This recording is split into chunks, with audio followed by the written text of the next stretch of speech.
They just actually split the mission, and they used to just have a north, south, and east, and now there's north, south, east, west missions. So our mission got a little smaller. We used to have part of the coast in our mission, but they had given that to another mission. But the work in Argentina is definitely progressing fast because the members down there know how to work. That's something really unique about those kind of areas. They understand the gospel, and then it's their life, and it's just, but really small mission. It's about, I don't know exactly how it is now because they just barely changed it, but you can probably get to anywhere from one point to the other in about 5 hours.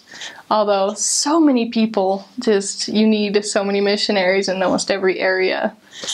And Buenos Aires is huge, but they really did know who we were. It was either we were from the Mormon church, or we were, wow, I don't know how to say in English, Testigos de Jehová. Jehovah's Witnesses. There we go. Those were the two people that were really just adamant about doing missionary work down in Argentina. So it was either one of those. So if they stop and ask you if you're Jehovah's Witness, make sure they know that you are from the Church of Jesus Christ of Latter-day Saints. And they really don't, they never hear that as much. It's always the Mormon. And once you sit down and tell them what our real name is, then sometimes they're more open to listening to you. Yeah. I don't know really what it is, but Argentines were a little bit more on the stubborn side. They just kind of, well, the Pope is from Argentina, and so most of the people are Catholic, and they've grown up Catholic, and they're never going to change type Catholic.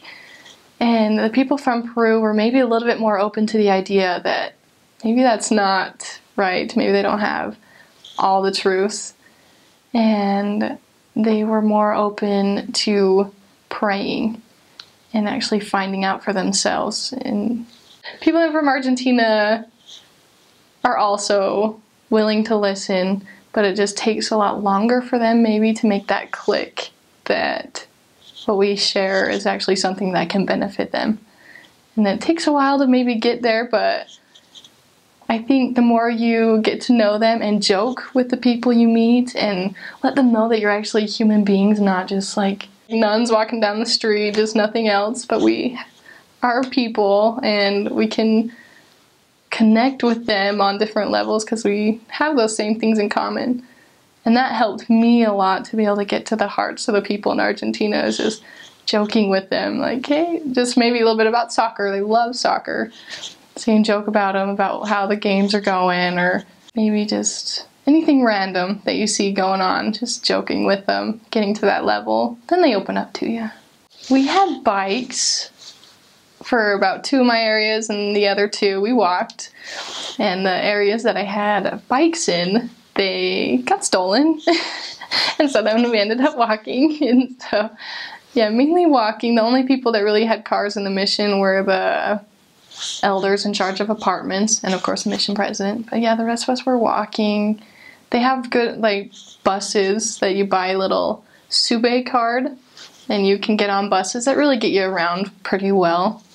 Except I guess when you're in the really, really smaller cities that don't have as many buses. But yeah, in this mission you will walk a lot. I started in La Plata 2, I guess it was called.